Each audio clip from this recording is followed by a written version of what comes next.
Blac Chyna recently shared her thoughts on how she felt betrayed by her ex, Tyga, and by the Kardashians when the rapper started dating Kylie Jenner.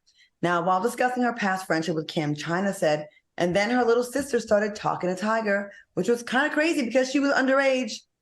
And then everybody came at me, started attacking me. It's like nobody's seen the betrayal that was going on behind my back.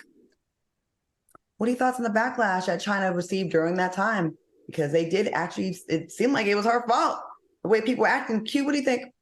You know what? The backlash that she received at that time definitely was unfair, but you got the master marketer puppeteer, which is Kris Jenner, plus the social media power and the media leverage of all of the Kardashian clan put together against one little Blac Chyna, or whatever the case may be. Now, I will say this. She's got the right to tell her story, and I know she's doing a rebranding and all of this. I just don't know that I'm ready to relive all of this Chyna, Rob, Tyga, Kylie stuff. And who am I to tell somebody they can't tell their story? But I just don't think we want to hear this stuff anymore. Like we kind of over them, the Kardashians, and all of this drama. Well, I know Al probably wants to hear it because he'd be here for the shenanigans. Al, what do you think about this? So you want to hear about it? Exactly. You know, I love Blac Chyna. I have to disagree with Funky on this, and let me share with you why. She's going through a rebranding, and she's trying to reposition herself. And you know, have you ever been where there's this? This is a prime example of when you're going through something at one point in your life, and then it was ugly at that point, and then finally it pays off for you later on. Well, this is paying off for her. This is buying into the narrative that her and her lawyer have come up with. She is showing that she is not only in need of cash, but she is also telling that father has exhibited poor behavior to the extent of dating underage women, which makes those children at risk.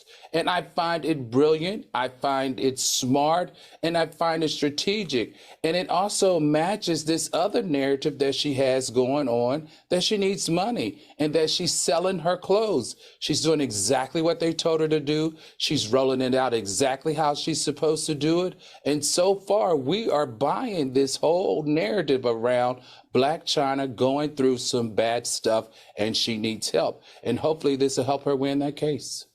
I know we get sick of people about hearing people's stories, but I try to put myself in their shoes because we may be sick of it, but she never got a chance to really tell her side. She just kind of took the L's because she had a different persona back then, an image, right? She was a party girl. She was kind of getting in trouble. There was all these kind of scandalous stories about her. And now she's kind of cleaned it all up. Not kind of, she has. So now she's like, you know what?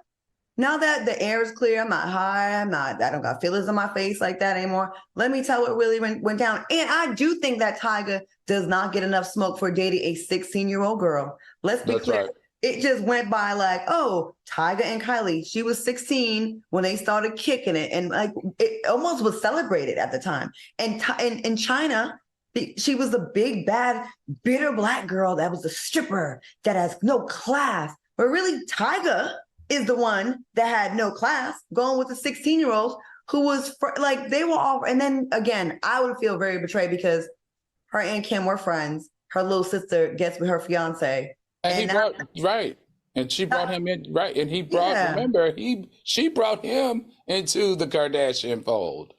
If this was any other people, we would have been vilifying the right people. I think the right people. Funky, we got any good comments in there? Yeah, we do. So Epic Jackson said, Blac Chyna is another one we need to leave in 2023. Sierra Thompson said, why isn't Tyga being called out for being a predator? And Key Webb says, Blac Chyna just needs to come out with a book and get your money up. And you know what, Key Webb, you know what else she need to do? She need to move. I'm sorry. You're going to have a very hard time soliciting sympathy from me when somebody has a $22,000 mortgage or $22,000 rent. Like it would seem to me. Oh, so you mean move out of our house? If you need to move, yes, baby. Yeah, you need to move. You need to move. If you coming up with $22,000 every month to pay rent, you don't have a money problem. You don't have a money problem. You have a preference problem. You have a lifestyle problem. You have a out of touch with reality problem. But you don't have a money problem, baby, when you make a $22,000 rent or mortgage payments. she's trying to make her point though that she wants that dad to put some money in. That's why. That's right. And we all plus, know. like, Yeah, go ahead. think about what Rob lives in. It's not a $1.5 million home, I can promise you that. Think about what Tigger lives in, a Tyga. It's not a $1.5 million home, Right. I promise you that. And that child, both of those kids are required to live the exact same lifestyle. Their lifestyle is not supposed to change because of the divorce. So, hey, she's got an argument. I can't wait to see how this plays out in the courts. And I really like how she talks. She comes off, she's very like, I don't mean to sound, I don't want to sound like white people say about Black, oh, they're very articulate, speak so well. But I enjoy listening to her speak. I really do. I think she expresses herself really good. So people in the chat were saying, oh no, the age of consent, it was legal in California at 16. I just looked it up. The age of consent is 18 in California. That's where they were doing it, right? Weren't they in California? Mm-hmm. Okay, it's right here, y'all. It's right there. Okay.